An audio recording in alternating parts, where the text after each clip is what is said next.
Dr. Eric Russell, welcome back to the Human Capital Innovations Podcast. Thanks. Great to be here. Yeah, good to have you back again, my friend, as we continue our servant leadership series. Today we'll be discussing commitment to the growth of people and the connection with servant leadership. And it's something I know we both feel very strongly and passionately about. Before we do that, though, just a reminder to anyone who's joining us who may not have connected with our previous episodes in this series. We've now done upwards of 15 plus episodes in the servant leadership series spanning back through last summer. And Dr. Eric Russell and I have been having some fun conversations. Dr. Russell is an HCI research associate and associate professor of emergency services at Utah Valley University. And you can go back and find any of those previous episodes in our back catalog by going to innovativehumancapital.com/podcast. And then you can click on the by topic tab at the top and find all of our podcast episodes sorted into different categories, including the servant leadership series. All right, as we get started today, I think about Larry Spears and his the characteristics of servant leadership that he identified, and one of those core characteristics was commitment to the growth of people. So in your mind, Eric, why do you think that is a foundational component to servant leadership? And then we can discuss more about how that can play out in the real world and in organizations as we lead others. So it's funny, I had this dude, I can't remember the university he was at. He was a professor there, and he was at a conference, and I guess they were talking about my work, and he sent me an email about all of this stuff. And he's like, I just want to know what is Eric Russell's definition of what it means to be a servant leader. And I spent some time on it to write up this smart paragraph and all of this stuff. And I edited it, and I went back and I used big words, and it was awesome, I thought. And so I sent it to him, and he sent me an email back, and he said, I thought your work said was the essence of servant leadership is to meet the needs of people. And I went, damn it. Yeah, that's what it is. I'm curious. Yeah. So when you were pontificating in your big flowery paragraph, what were some of the other things you focused on, if you remember? Just I talked about some of the stuff that we talked about last week about the benefits to both the leaders and the followers, the intrinsics and the tangibles, and how it is an interrelationship with people and all of this kind of stuff. As how both grow, you get your followers to self-actualize. Like, it was just complete and utter crap, when you really think about it, because servant leadership is really, really simple. It's meet the needs of followers so that they can succeed. And then when they succeed, you benefit. Like, that's it. That's servant leadership, right? And that's why the cornerstone of servant leadership, if you're going to really get down to it, and you pull out the 3 pragmatic questions that Greenleaf first posed to us in 1970, it really is about a commitment to the growth of people. Because the idea is, when you meet people's needs, they grow. And I don't mean you meet them with a tray of brownies every day so they grow wider. Is that you meet the needs of people so they actually grow better. They grow to be something more than they were yesterday, tomorrow, and you remove the roadblocks and the pitfalls that hold so many people back. And when Spears was going through it, and you got to remember, Larry Spears, even though he's up at Gonzaga, which is a Catholic university, Spears is a Quaker. And he is so versed in Quaker theology and philosophy. And so when he went through Greenleaf's work, man, he went at it like that. And that was one of the things that just jumped out at him, was this whole commitment to the growth of people, because that goes right back to one of the 3 pragmatic questions that Greenleaf asks is, do your people grow? And so it's kind of a cornerstone, and it gets overlooked a lot because it seems too simplistic. It's kind of that, I always screw this word up. It's the law of parsimony, I think. Occam's razor, the simplest is always the right answer. And yeah, I don't know if I said that word right, but you know what I mean. You're smarter than me. Parsimony, is that what you're referring to? Yeah, the law of parsimony. Yeah. Yeah, absolutely. I think you're right. It's a relatively simple notion that as a leader we should try to we should be committed to the growth of our people. That growth isn't just professional growth, though certainly within the workplace that's probably our number one focus of how they can succeed and grow as a professional in their career, in their skill sets, capabilities, competencies. But we can't leave out the personal either, because they're interconnected. And if we have someone who's deeply struggling in their personal life, it's going to overlap and feed over into their professional life. And so meeting the needs of people and helping people to grow necessarily means we have to know our people, and we have to do what we can to help them in both areas, the personal and the professional. And it also, in my mind, it means, we can do training programs, we can do gap analysis, we can look at developmental needs of our people. I think all of that's good. I think all of that's important. I'm an HR professor, so I believe, in effective training and development programs and making sure that they match with core objectives and so on and so forth. Key performance indicators. Oh, yeah, KPIs, whatever. Like, sure. I mean, those things have a place, but that's not what we're talking about. No. But that's not what we're talking about when we're talking about this as a core component to servant leadership. Those other things are kind of nice, positive outcomes that can come, that can be there for an organization to be more effective and efficient, productive, perhaps. But at the core of being committed to the growth of people, both in their personal and professional life, I think to be authentic, you have to get much deeper than gap analysis, KPIs, and those sorts of things, because those are just so, that's macro level, organizational level stuff that honestly in the day-to-day lives of most people is kind of nonsense, and it's not meaningful. So if we really want to connect with our people and help them grow, we have to do that authentically at the personal level, in my mind. Yeah, you use that word authentic. That's a great word to use. Anytime I think of authentic, I also think of the word credible. People can see through a lot of BS. Your people are a lot smarter than sometimes a leader's ego or a manager's ego will let on. And so that word authentic stands out to me, because I honestly believe that you can improve a lot of these assessments if you actually help your people improve, and you get the best out of them. I don't know why, and maybe it's just because I'm small-minded in my thinking, but I just think that the better you can get your people, and I'm talking about physically, mentally, and spiritually, I think the more you can strengthen your people, the better you can make your organization.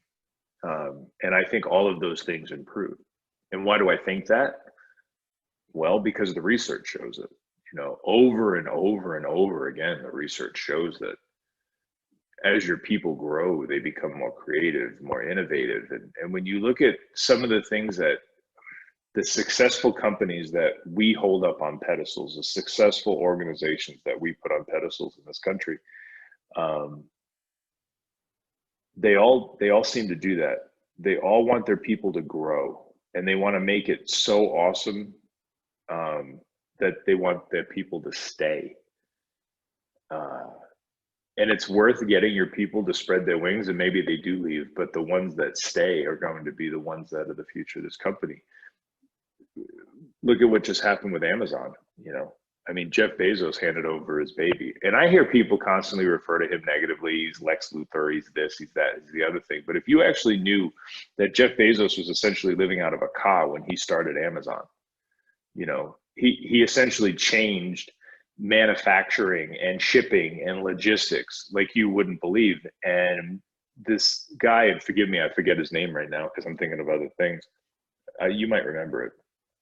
But he's about to take the helm of one of the greatest organizations that's ever been formed, and he's been there for a long time. Tim Cook was the same way with Apple, and Tim Cook's a freaking genius. And so you look at these people that come up through these organizations, and they've grown within the organizations, and it doesn't mean that it's all unicorns and puppy dogs and rainbows. It's not. You know, there's a lot of trials and tribulations, there's a lot of pain, but we also know that if you want to get to that level of success, there's a lot of pain and there's a lot of suffering and there's a lot of sacrifice. But it's that authenticity of the organization, the credibility of the organization's leaders that cause people to say, listen, I want to stay here, I want to grow here, they're meeting my needs, I'm getting better, we can get this better. I don't know. I just think they're all interconnected. Yeah, I think so too. And you know, it's a deep-seated human need for most people, not everybody. Some people are complacent and are happy, you know, they kind of arrive at a point and they're happy riding that out. And I wish them every happiness. And that's fine. Peace and happiness, enjoy your family. But I think, you know, most people have a need to develop themselves, whether that's in their personal life with a hobby or new friendships, relationships, or maybe it's with a promotion or a new skill at work, whatever the case may be. You know, people like to develop themselves and they like to have opportunities to develop. And so if you want to attract and retain great people within an organization, you need to have a culture and a track record of helping people to do just that. Otherwise, people, if you're lucky enough to get the best people to come, they're going to be viewing it as just a pit stop along their career path, you know, and they'll put in a year or two and then move on to the next place because now they've got this new title under their belt. And that's not what we're talking about. I mean, if you develop your people, and like you said, some people spread their wings and they leave and they go and they have a great career and they go somewhere else, that's great, right? But we need to make sure as leaders that as we're developing our people and committed to their growth, that we create legitimate pathways for their development. Legitimate, and that doesn't always mean a promotion. That doesn't always mean a new title. But that does mean that they can learn new skills. They can build on their existing competencies, develop new capabilities, perhaps work on a new stretch assignment, a new collaborative project, you know, innovate in new creative ways. Like those are the things people need and want, and if they're not getting it, the best people will leave because they're going to feel hollow inside, like they just will feel like something is missing, and they'll get frustrated. So I mean, like you said at the very beginning, it really is a simple notion and it's a win-win scenario because as a leader, I'm committed to the growth of my people. The natural byproduct of that, when I do that sincerely and authentically, is that I will get to know my people better. I will have a better relationship with them. They'll trust me more. They will develop their skills because I'm invested in their growth, which means they will perform at a higher level that will feed back into my team and the organization as a whole. That will make me look good. So I mean, it helps them, it helps you. It's a win-win kind of a scenario, and it's really a no-brainer. Yet what we see so often is that leaders don't share that commitment to growth of people. Why do you think that is? If it seems so obvious to us, and I bet you, if you were to poll a random 100, you know, organizational leaders, and ask them, you know, to the extent that developing your people is important, they probably almost all say, if not all of them would say, yeah, this is a top priority. This is really important. But in the real world, when you get into the day-to-day grind of business, how many of those leaders are actually doing things every day to develop their people? I suspect it's a much smaller percentage, right? It is, yeah.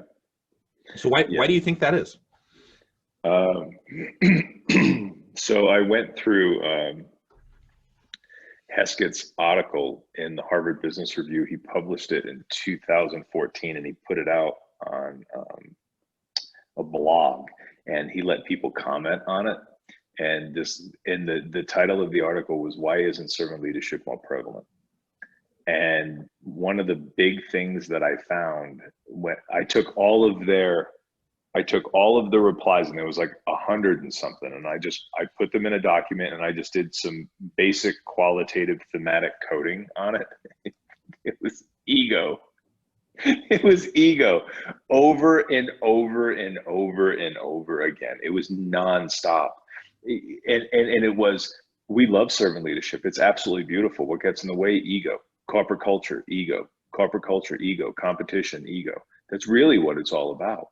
one of the big frustrating things that you get when you work with people that have attended like servant leadership conferences and read on these books and they're in the organization is these people that actually give a damn about the organization, usually middle management, not C-suite level.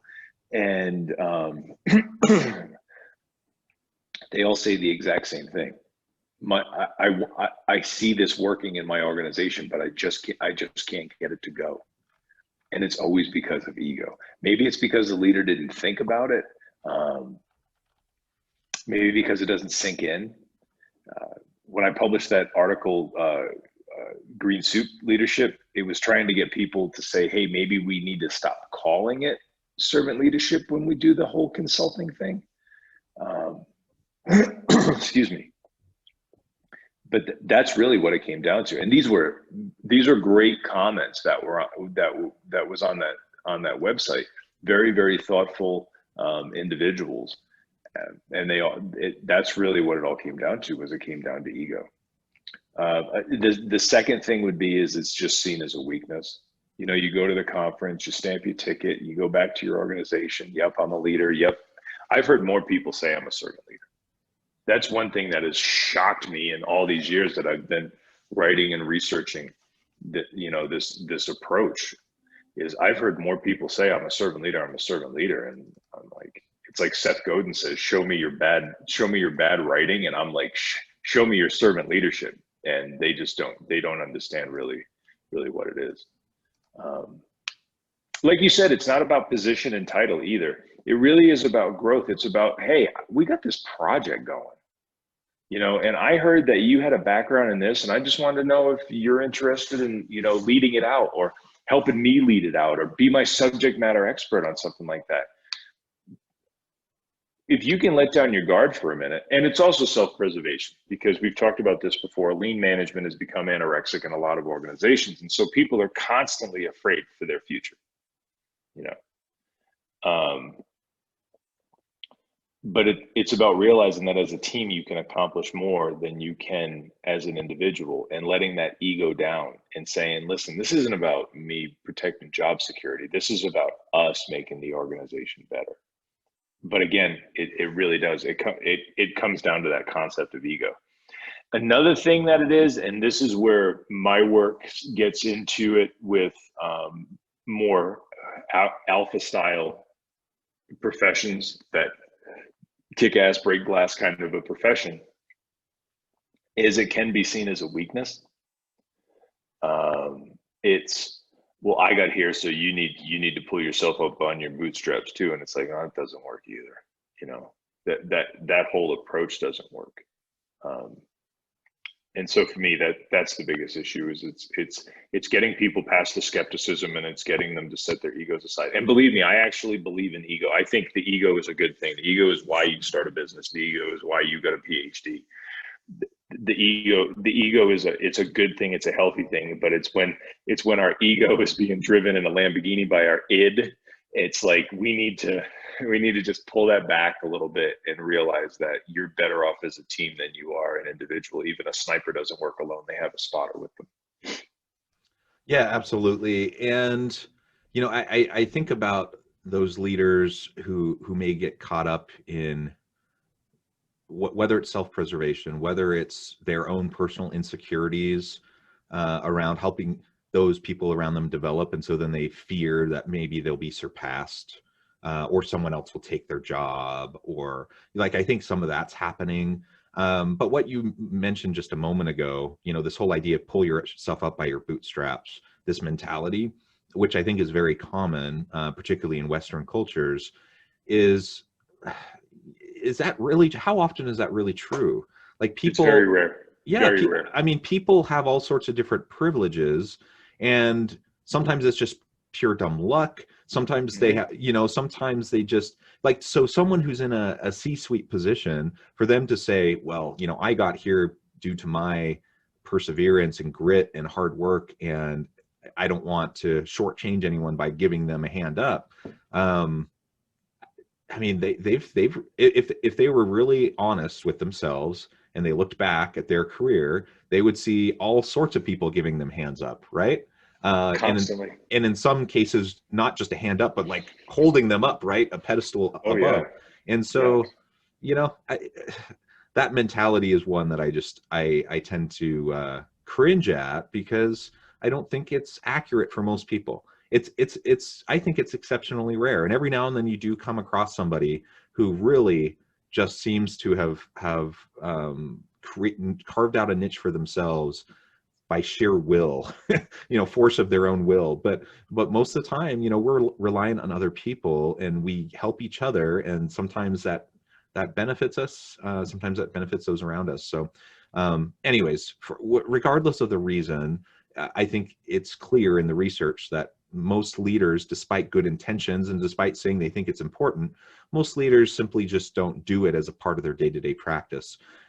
Maybe it's because they're overwhelmed in the day-to-day grind, and they're putting out fires, and they're not prioritizing the time and the effort that needs to go into developing people. That could be it too. I mean, there's just all these different reasons, and I suppose it depends on the individual. But the bottom line is, if we want our team to be successful, if we want our organization to grow, then that only happens through the growth of our people. And so it has to be, in my mind, it's like the number one focus of a leader is to develop their people. Everything else that they do, all the logistical things, the bureaucratic things, the administrative things, those serve a role and they need to get done, but none of that is really going to move the needle in terms of helping the organization to grow, to keep its competitive advantage, to innovate, and to grow into new markets and such. It's growing your people that's going to do that. Right. I mean, it's like a cross section of what you're saying with Rollo May's A Cry for Myth and Malcolm Gladwell's Outliers. Like, Malcolm Gladwell does this brilliant job of debunking the whole Horatio Alger argument of the pull yourself up by your bootstraps, because there's all of these other factors that go into the success of people. You know what I'm saying? Like, there's all, so we know that has been debunked.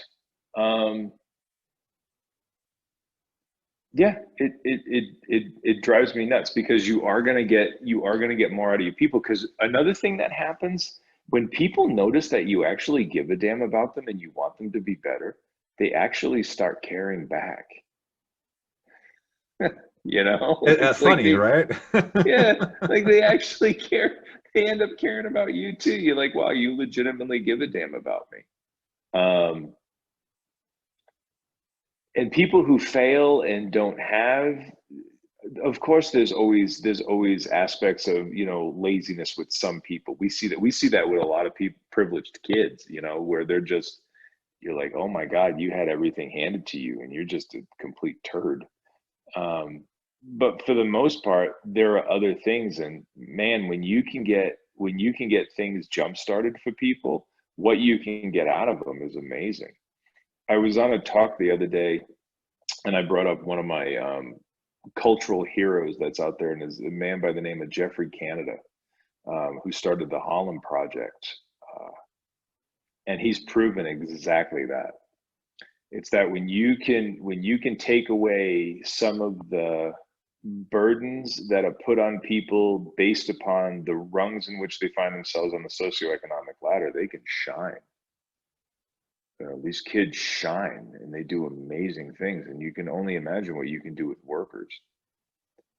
The frustration is, though, with corporate culture, though, the whole thing about self-preservation and holding on, that is definitely a corporate culture issue. We see that in organizations constantly.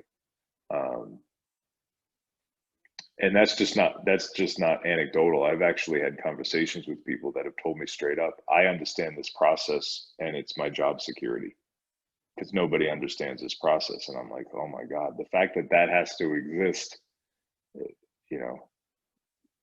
Yeah, and I see it in organizations a lot too. And it doesn't need to be senior level management or leadership. Like, a lot of times there's some random person that is kind of like the things funnel through them. For some reason, in the bureaucratic system, things have to run through them, which gives them a disproportionate amount of control and power. right? Yes. Yeah. Even though they don't have like a high position or a lot of formal power, they have a lot of informal power, and people have to keep them happy. Otherwise, they can gum up the works and they can cause delays and so on and so forth.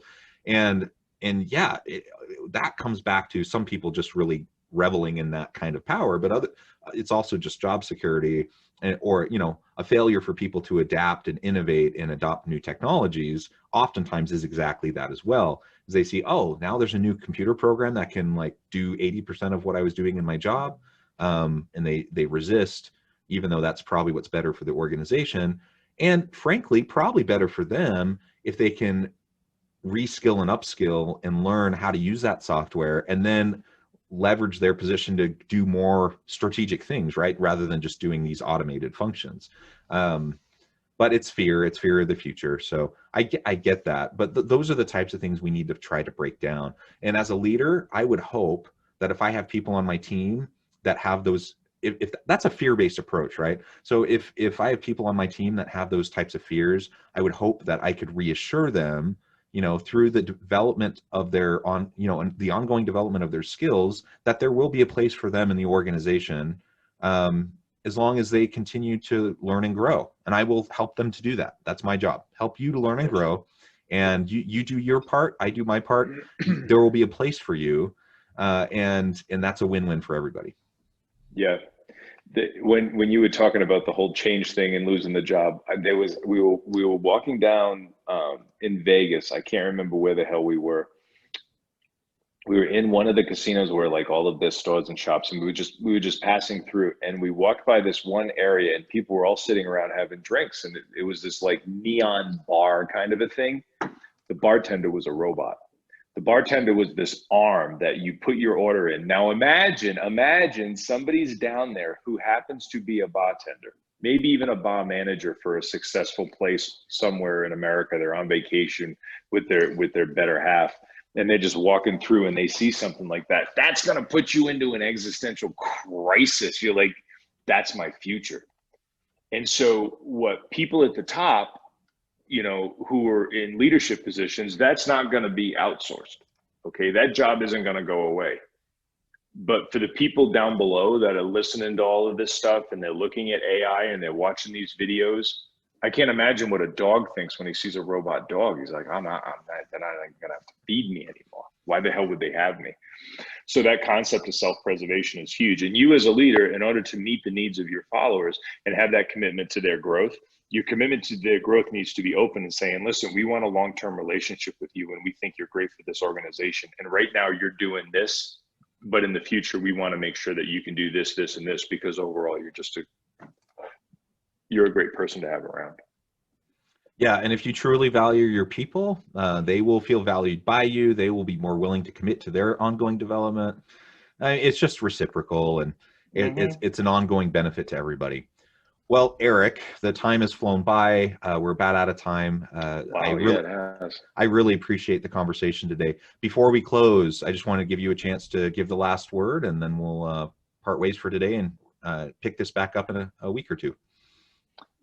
Just remember, when somebody asks you really what the essence of servant leadership is, it's to meet the needs of followers so they can grow. That's it. And don't try to get any more heady than that. Perfect. Well, thank you, Eric. It's been a pleasure talking with you. And I encourage listeners, to think about what you're doing to develop your people, and not just in the abstract. Like, yes, I think that's an important idea, but like really in reality, each and every day, what are you doing to develop your people, and put together an action plan. You can start simple, just commit to doing that, and it will pay huge dividends for you as a leader, for your people individually and professionally, and for the organization. Thanks everyone for joining us. As always, I hope you stay healthy and safe, that you can find meaning and purpose at work each and every day, and I hope you have a great week.